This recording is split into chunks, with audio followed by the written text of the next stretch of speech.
committee to order. Madam the Clerk, roll call, please. Commissioner Varga has requested an excuse. Commissioner Palomera. Commissioner Baker McCormick has requested an excuse. Commissioner Dobb. Here. Commissioner Baydoun has requested an excuse. Commissioner Anderson. Present.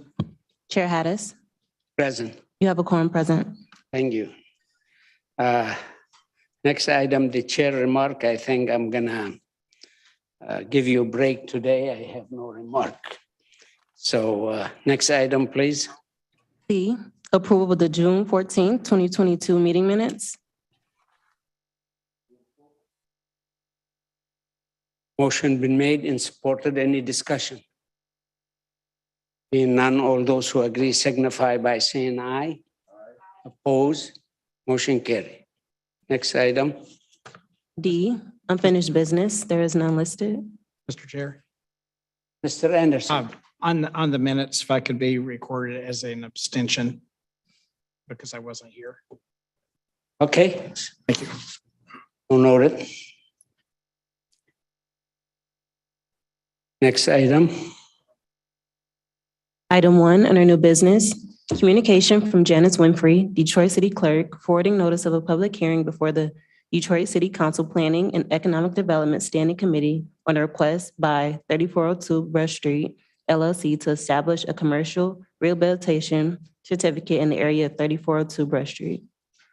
This item is to receive and file. We could have a voice motion on it. After we have Move the to receive motion. and file. Motion been made and supported. All those who agree signify by saying aye. Aye. Oppose, motion carry. Next item. Item 2, a presentation by Communities First on advancing equitable, inclusive development in Wayne County. Okay, who's going to be here to present that? Please take the podium, introduce yourself and your guests, and proceed. All right. Can you hear me? Yes. Good. Okay. I'm Glenn Wilson, President and CEO of Communities First, Inc. And co-founder. Thank you so much for having us here today. We'll get through. So I'm Glenn Wilson. With me, I have Joel Arnold, which is our planning and advocacy coordinator. And then I have Renee Kent as well, which is our director of special projects and our market leader for, all Southeast Michigan as well. But we wanted to just come talk a little bit about Communities First, about who we are, what we do. I'm just more or less going to give an introduction. I'll step out and let Joel and Renee talk a little bit more about, some of our past things that we've done, and then also to talk about kind of some of the things that we're doing currently here in Southeast Michigan. But Communities First, our mission is to build healthy, vibrant communities through economic development, affordable housing, and innovative programming. Do you have a clicker?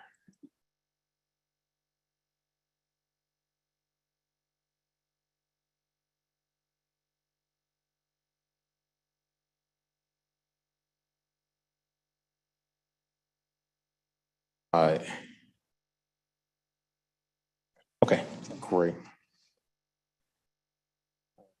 So community, you can go ahead and go to the next slide.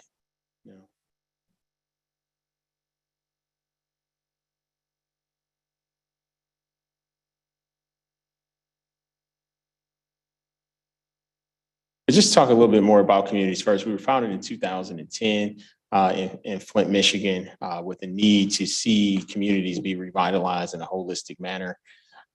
Originally, as the organization continued to grow, over the last 12 years, we have seen a lot of needs in the communities change over time. And also, I'm sorry, let me also thank Commissioner Kenlock for having us and setting this up. Thank you so much for having us here today. So I'm so sorry if I forgot that, and we're glad to be here before you. But also just to talk a little bit more about Communities First. It's been around, like I say, 12 years now, started in Flint, Michigan. Saw that there was a big need to see revitalization happen. That was at the downturn of when the housing market began to crash at the end of the 2008, 2009, right when the organization was thinking to get back, is to get started. And with my background, in healthcare, in real estate and a few other things. Really saw that there was a need, along with my co-founder, which is my wife, Essence Wilson, as well. And we really started trying to find ways to see what problems we can solve. So originally we started with rehabbing. A lot of people talk about school rehabs. It's about redeveloping old vacant structures, especially school buildings. And that was one of our first projects. Okay, now the slide is up. I can kind of go into that. But as you see, we have 3 pillars, which is economic mobility, equitable real estate development, and engaged communities. Under that, there falls our programming, which is the things that we do, throughout our different markets. And then we have our foundational principles, which I want to kind of touch on those, because even though we have our pillars, we believe to kind of take a bottom-up approach as far as with our work, and believe you don't have a strong foundation in knowing who you are and what you do. So this kind of gives you an understanding of any work that we do in any area that we're in. These foundational principles are important. So it has to be human-centered, has to be equity-driven work. You have to be agile and dynamic, 2-generational family approach, trauma-informed. We understand that communities that we work in have had trauma environmentally, conscious narrative change, empowerment, community voice, results oriented. And then the other one as well is wealth building. Sorry, that one is particularly not on there, but we can move to the next slide. What I'm going to do is pass it off to Joel. He's going to go through a few things, just talk about some of our past projects and success. I'll come back up at the end if anybody has any questions, but I just kind of want to just give an overview and really just say, it's an honor for us to be now, working in the Southeastern market now for almost 5 years. And, we've been, seeing a lot of things change, over time, and really, we don't see ourselves as being a savior at all in Southeast Michigan, but what we look at ourselves as is coming to be a part of the solution. And our team that's here in Detroit, they live here in the community. They're either from Detroit or they live here, been here for a very long time, and really a part of the work that's happening, here in this local area that we're excited about. So, Joel, I'll let you give a little bit, and then go ahead. Sounds good. All right, thanks again. So our organization, the reason that we're here before you today is that while, as Glenn mentioned, we are based in Flint, we have a second office here in Detroit, and we do a lot of other work in Lansing, Saginaw, and actually Gary, Indiana, on affordable housing. But we're expanding our work here, particularly in Wayne County, to try and build more equitable, inclusive housing in markets that we know are not served just by market rate homes. So the next slide just shows really briefly some past developments that we've done and the kind of work that we're committed to pursuing right now in Detroit, but it could be across Wayne County. We've to this point in our history have renovated 2 different vacant elementary schools in the city of Flint, vacant apartment buildings. One was a historic 1920s building, another was a historic sort of mid-century modern building that have all been restored into affordable housing. To date, we've done a little bit over 200 new units, mostly renovations of vacant structures in neighborhoods that really needed it. And some of them have been new builds. But the next slide really shows currently our active location here in Wayne County, which is if you guys ever get a chance to go over to Gray Street on the east side, just past the Chrysler plants there. It's a 34-unit, mostly family-centered housing community that we're very proud of owning and investing money in and improving. And with all of our residents, we not only provide housing, but we provide social services, community events, things like that.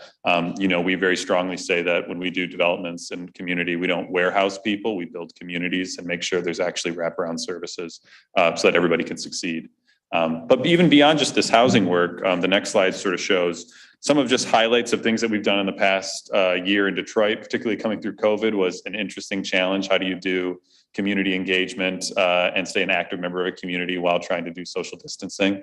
It's not something that I've ever really wanted to try and figure out, but we figured it out.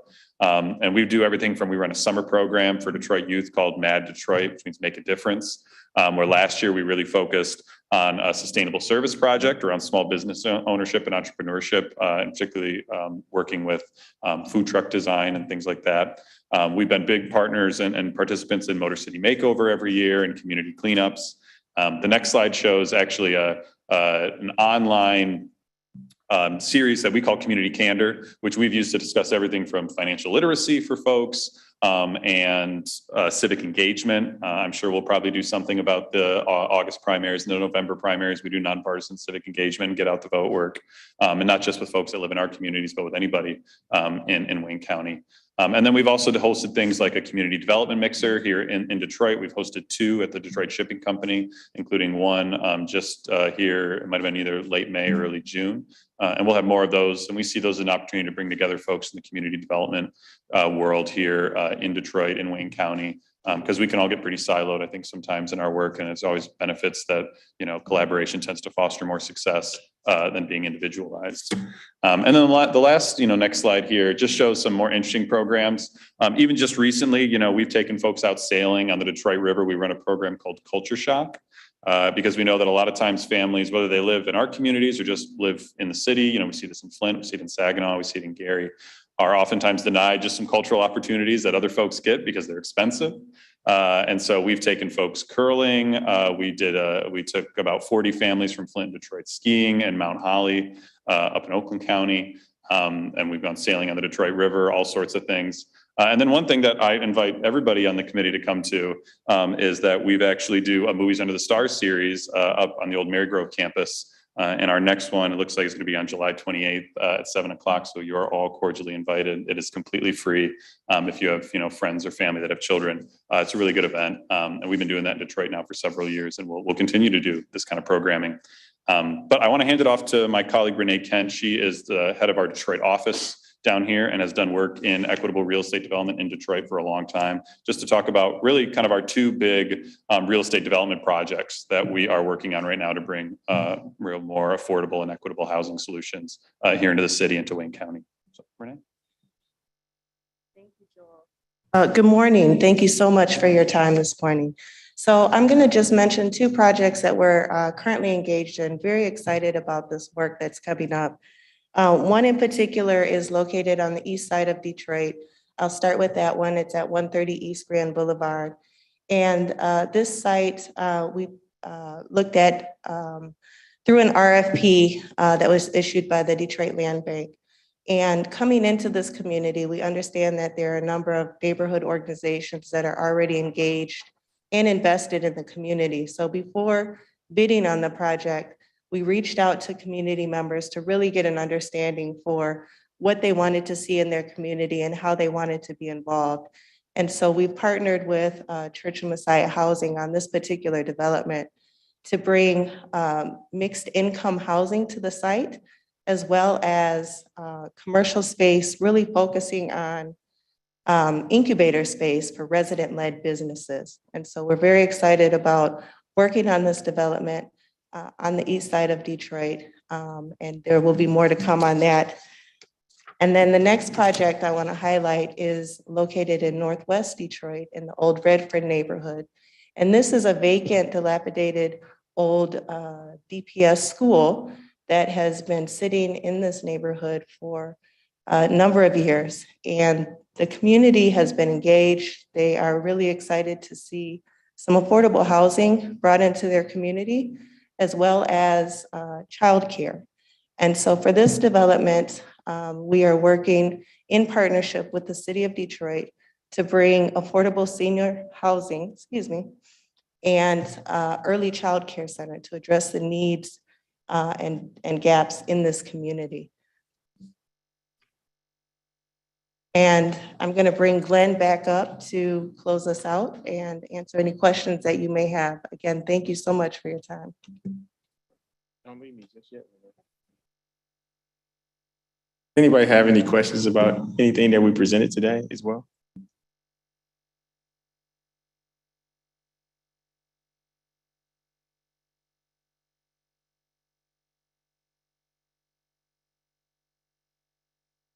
Yeah, so we're working with the city right now in the form of, receiving a pilot, working on them with pilots, some environmental work.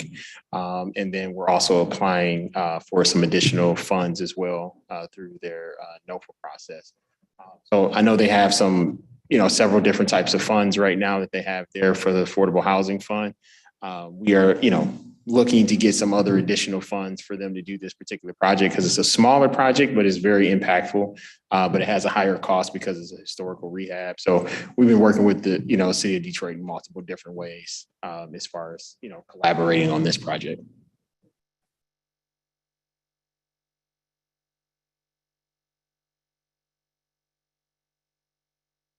These would be rental for senior housing. Affordable. Yes, yep. No rate. Yep, affordable senior housing.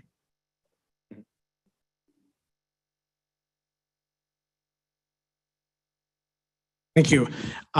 Speaking of the rental properties, are they, is this a nonprofit type of a situation where they're below market rentals? Yeah, I'm so sorry if I didn't say that at the beginning. Yes, but Communities First, we are a nonprofit organization. Yes, so it is a nonprofit. And it's below market Yes. rentals? Yes. We have 30%, 60%, 50% AMI. So, really that lower income aspect of people that really truly need it. As we know, there's a lot of, and I mean, I'm not saying you don't need it, but there's a lot of 80%, AMI housing being built. And, Renee does a lot of this as far as, researching, making sure that we're keeping things, where the community really needs it. So this has a great mixture of really getting deep targeted into, 30, 40, 50% AMI, as far as for people that really need affordable housing. Also, are you receiving, you mentioned funding that you're receiving right now, I think from the city. Are there funds that you're receiving from the state and federal government, state MEDC or one of the state organizations that? Right now we do have an application into the state, to the MEDC. We are working with the MSHDA as well. So we do have a couple partners that we're currently working with, trying to bring in all those different additional funding sources. So there was a supported application, I believe it was through the RAP, right? Through the RAP application, which is submitted to the MEDC here recently. And so we're hoping to hear back about that here pretty soon as well. Thank you. Thank you, Mr. Chair. Thank you, Mr. Chair. So right now within Wayne County, you are primarily building in the city of Detroit. Do you have any plans to expand into the what we call the out county, non-Detroit area? Yeah, absolutely. Renee, you want to speak to that? Or you want to speak to that? Okay, go ahead. Yep. Absolutely. We are open to working in communities across Wayne County. And we have, in addition to our new development work, we do a lot of work to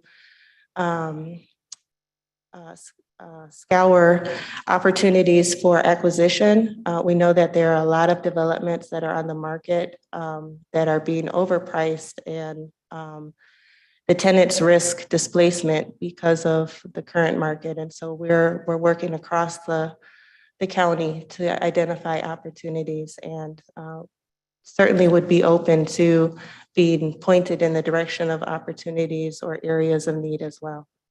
Yes, I would like to point out that there definitely is a need in the out county region, with prices of real estate going up so high. We definitely have people who need affordable housing in, even the wealthiest areas of the county, senior citizens, people who just, they're making $15 an hour. They cannot afford to live in the areas where housing rental is, $1,000, $1,500 a month. It doesn't work, So thank you very much. Thank you, Mr. Chair.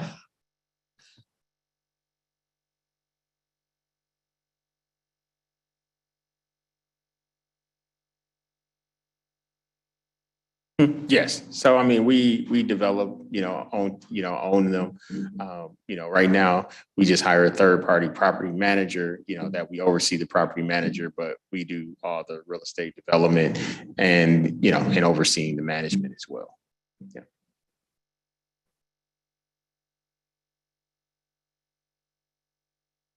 Thank you, Mr. Chairman. No questions, just a comment. Keep up the good work, and thank you for coming this morning. Thank you so much for coming. And as you see with our proposal, or not proposal, but just as our introduction, we do a lot of stuff. And I think this is, and I want to make sure I bring this up when I was talking to Commissioner Kinlock, but we do a lot of programming for our residents as well. So it's not just about people just living in the housing. We don't want to see people remain low income if we can help them get job opportunities. So we do a lot of workforce training, financial literacy, things to do with health. We have supportive services. So if somebody moves into one of our communities, like what Joel mentioned earlier, we say we build communities, not warehousing. So when people come in, yes, the buildings are great, the rehabs are beautiful, but what do we do to help people with their life situations and get them the supports they need to be successful? So when you think about Communities First, we really take that name seriously. And you just think of any ways that we can remove barriers to make sure that people live a more successful and thriving lives. Those are the things that we focus on. So, you know, if you have an idea or a thought or some particular project or something that you're thinking about in your community, or do you know another community group? As Renee said, we work a lot with other community groups and provide help and assistance. So if there's something there that you see that we can be helpful for, please reach out to us. We're here to be a resource and to help close some gaps and connect some dots for people as well. So thank you so much for having us. It's a good presentation today, and I know Joe have all the information of any of the commissioner have any need in their area to communicate with you. So thank you for being here today. Thank you very much. Thank you, Madam the Clerk. Next item. Item 3 on the addenda, an update from the Economic Development Department on the Emergency Rental Assistance Program. You, Luz. Good morning, Commissioners. Thank you for having us today. We're really happy to bring to you all an update on the progress of the Emergency Rental Assistance Program, which has been running since next year. I'm going to have Colton Dale, who's in charge of this project in our department, to come up and share with you the information that we have so far.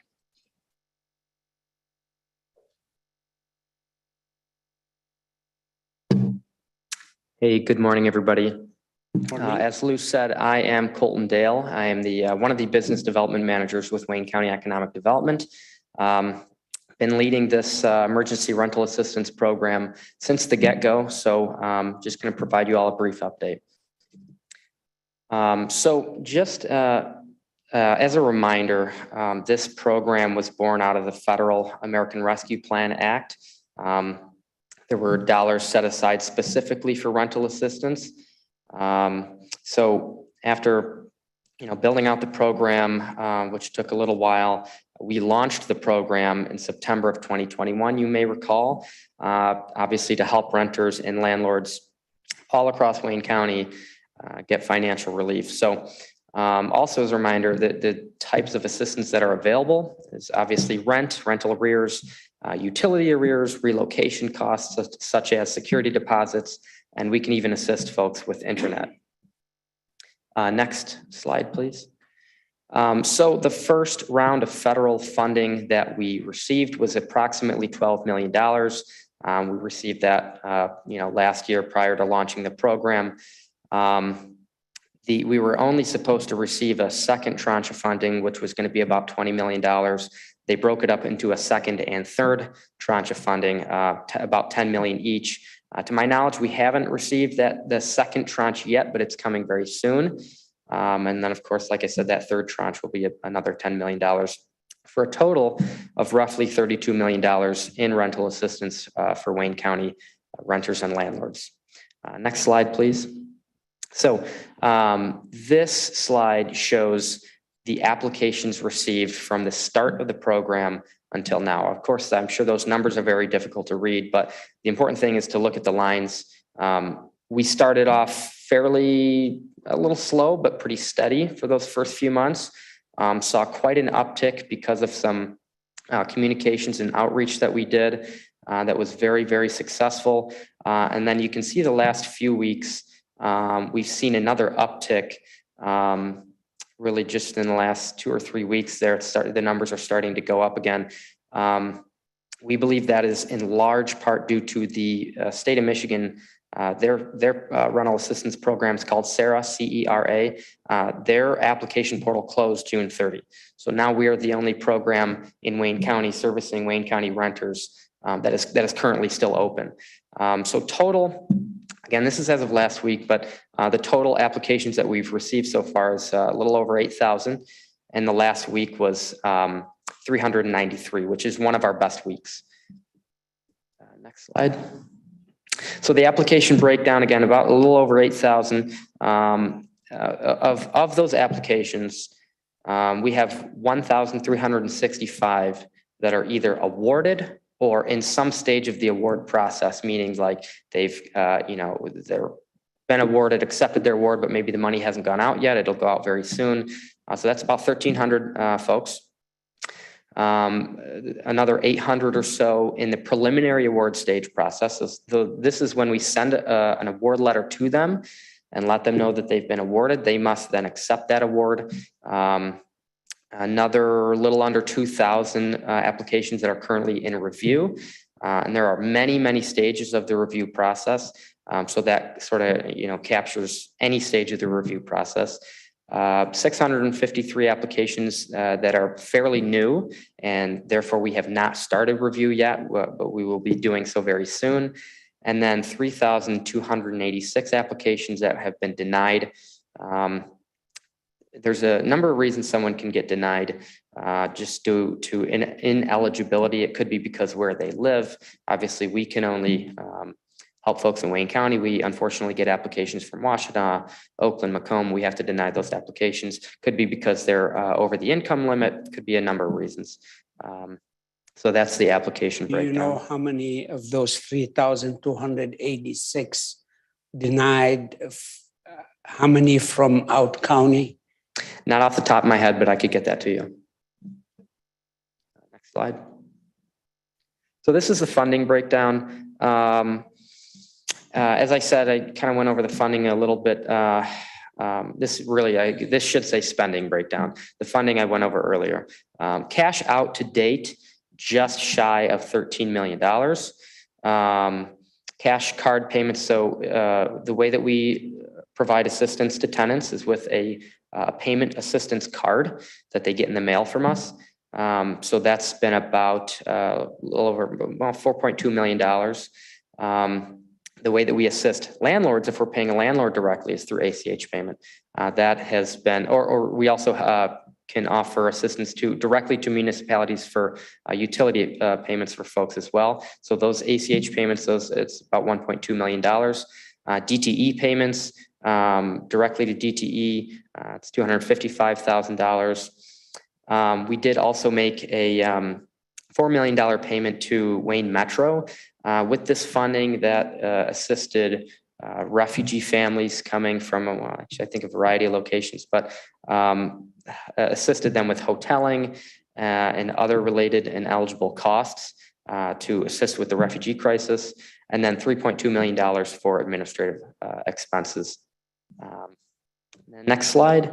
It's my last slide. That's probably hard to see. This is awards by municipality. The important thing to know is that when we first launched this program, we were not open to Detroit residents. We got some new guidance, along the way, ended up opening the program to Detroit, which allowed us to help a lot more people. So you can see in the awards by municipality, Detroit is the biggest group. Detroit residents, Westland is up there. Some of our lower income communities such as Inkster, Hamtramck, Harper Woods are towards the top as well, but Detroit being the biggest portion. And that is my presentation. I appreciate everybody's time. I think we're happy to take some questions if you all have any. Any question, Commissioner Anderson? Thank you. Colton, if you could tell us how to get in touch with you, or if you have cards that you could pass them or shoot us an email or something like that. This came up at a recent meeting in Inkster, And I didn't have the information that I'm getting today to respond to some of the questions about because the window being closed, the June 30th window. But if you would provide us some information about the other fund that we now have available that are from the county directly, am I understanding that correctly? It's the county portion of those dollars, Well, not through the state? Yeah, the state had a separate program. They had their own application. That one has closed. They're still processing what they have, but the application is closed. Ours has remained open. You can find it on the Economic Development website. We do have a rental assistance, and we'll send you all the link to that. But on there, you can also find, we have a call center that folks can call with questions, and they're able to help folks with applications. Was it Sarah? Was that the name of the other one that's through the state that closed? That was the one, I think, that there was some confusion with people as to that they're still funding. How much is still there through the county program that's available to be dispersed to for rental assistance? Yeah, through the county program, it'd be approximately $20 million. It's the second and third tranche of funding from the federal government that we have not received yet. Okay, and so that would be, is that strictly rental, not homeowner? Yes, that's correct. Assistance to pay their payments. So if they own a home, they're not getting anything whatsoever? Yeah, this program is only for renters and landlords. I noticed that according to the numbers that were there, it appears that the administrative expense is a quarter of the dollars that's been received so far. Where does that go exactly, the administrative expense? And Yeah, what does it get the program, or what does it serve? Absolutely. The administrative expenses cover the full life of the program. So through the entire $37 million spend, the administrative expenses have been covered. A big portion of that is Guidehouse is administering the program. They manage the full review process, as well as they have the call center that they've set up, and they've worked with some of our outreach partners. So there was a partnership that they had with Focus Hope and other community-based organizations to provide one-on-one support within certain locations for applicants, but it does cover the full life of the program. That is the full administrative expense that we are going to be covering. If you wouldn't mind, can you break down what we've paid these different organizations out of that money? How many of them there are? I know you get the dollar figure. We would probably have to, and we can prepare that information for you. Okay. We don't have it offhand. Of course, again, that has been administered through that administrative portion with Guidehouse, because they were covering outreach, phone support, as well as, the application review process. But we can get you that information. Okay, I would assume that Wayne Metro would be a portion of that too, correct? The $4 million that went to Wayne Metro were part of helping us. There was a spend deadline that we were asked to meet in order to, essentially the Treasury, what they were doing was for communities that weren't meeting that spend deadline, they were going to reallocate some of that funding because they expected that you wouldn't spend it by the end of the funding period. So in order to not have our portion of our funding reallocated, we had that spend deadline to meet. So we worked with Wayne Metro, who had been supporting refugee hoteling, as well as very, very low income families in Wayne County. And they were able to identify a subset of the population that they serve, that they awarded through our program. And we funded them at the amount of $4 million. That 100% went to funding hoteling and rent for families, and no administrative expenses there. You mentioned the outreach that was handled by Guidehouse. I can just try to clear up some confusion there. So we worked with a number, I want to say a dozen or so nonprofit community-based organizations for communications, outreach, in-person application sites and things of that nature. That was actually one of those big upticks in applications received that you saw on that chart. But they were paid through guidehouses. That's correct, right? Yeah. Right. So they were paid to the Guidehouse contract, but we work directly with kind of a dozen or so organizations in the local communities for outreach and communications. Do you know if visits were made to city council meetings so they could be, it'd be broadcast on their local cable or anything like that for renters that might need assistance? I do believe is it the External Affairs, Javion? Yeah. Javion in External Affairs had done some of that, especially to our lower income communities. He actually went there himself. So we kind of did that in-house. Not myself personally, but so we did a number of that. All right. And I think that's all I have right now. It is. Thank you.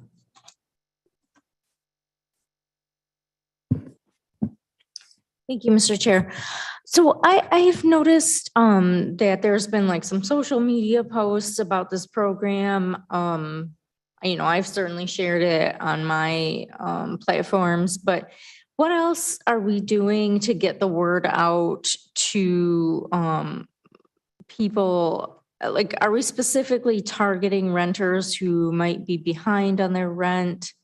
Are we doing any direct mailing, or how are we like specifically targeting those people who might fit into this program?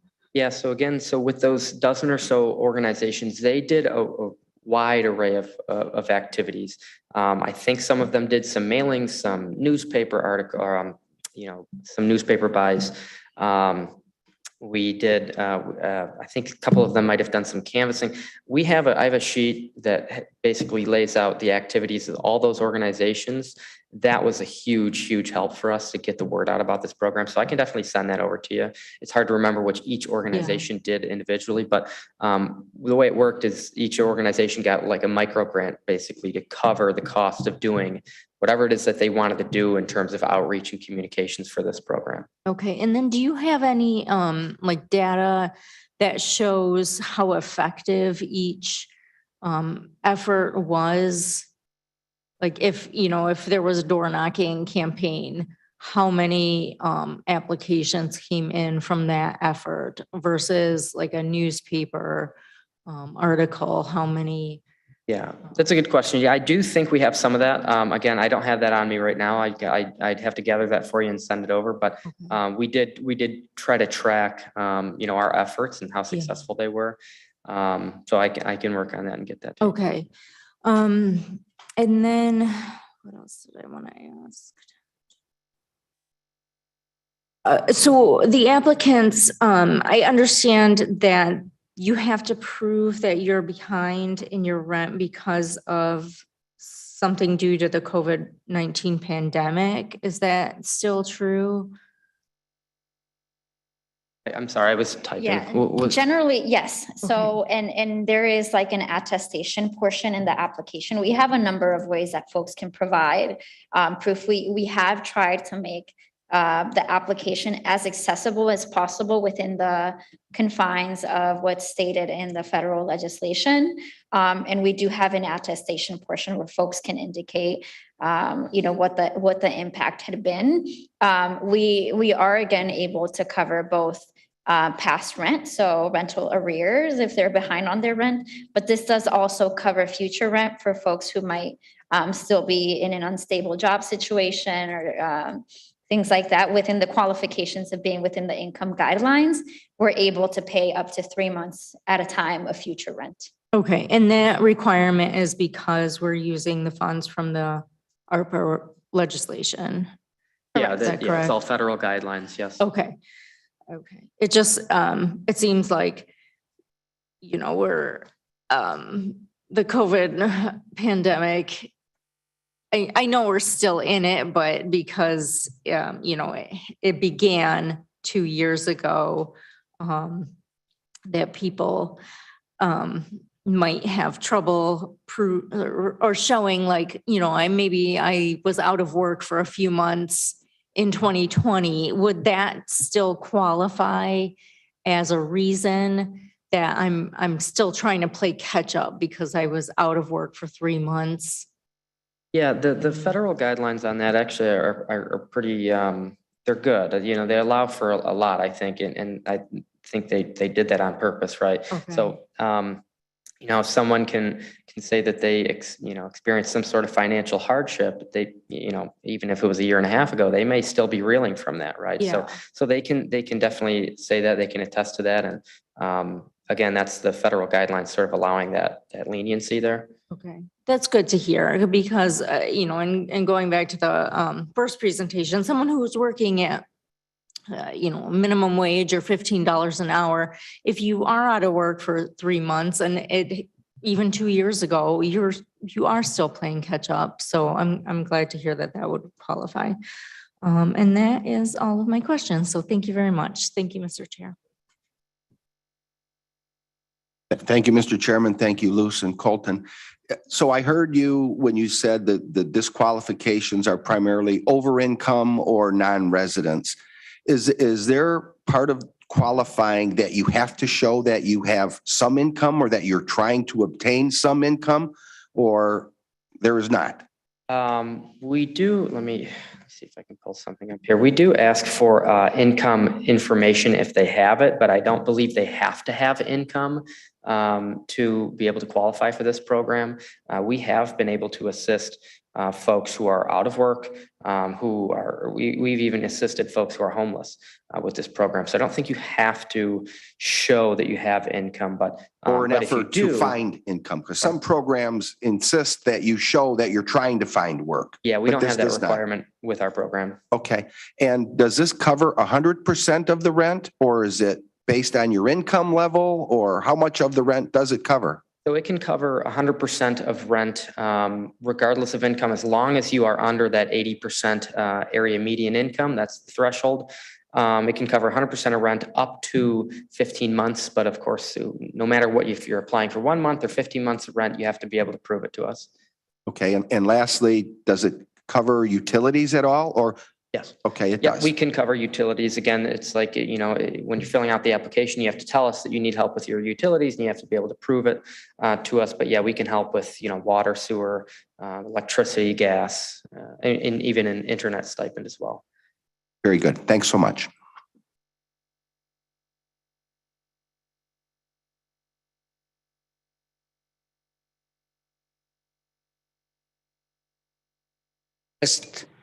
The administration to try to look into that issue. I've been receiving a lot of calls from municipality about the lead pipe going to home. And there are some people struggling, they can't afford to change that, and the municipality too. But some of the community have the problem inside the property line. It's mean at the homeowner, and the homeowner can't afford it. So I know with so much money from the federal government, and we have, some of them have restriction we could use and we can't use. But we need to address that issue people waiting for, especially in Wayne County. We have quite a few community have that problem. So I hope we get answer for that from the economic development to see if we could find a special fund to assist the people and changing those lead pipe to have a safe and a clean water to their family.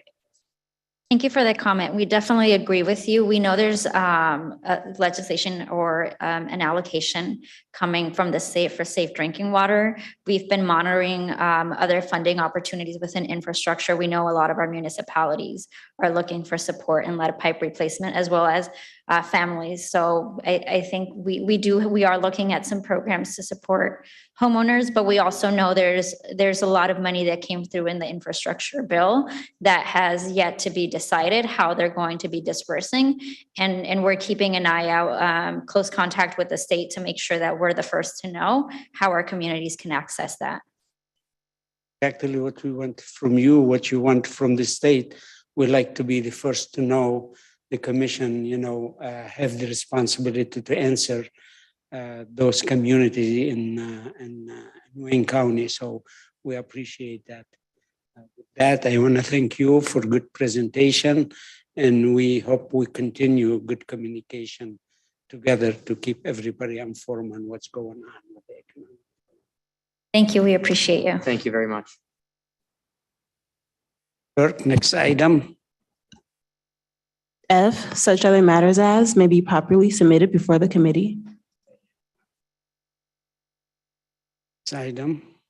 Public comments. Mute the public. You have any email or any? No emails. Anybody in the room from the public like to comment on the economic development agenda?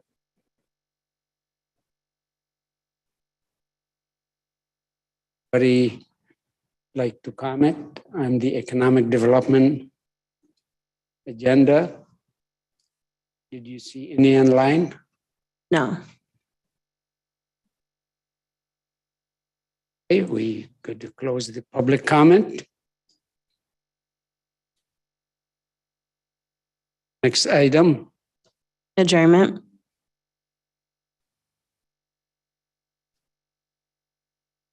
Been made and supported. All those who agree signify by saying aye. Oppose?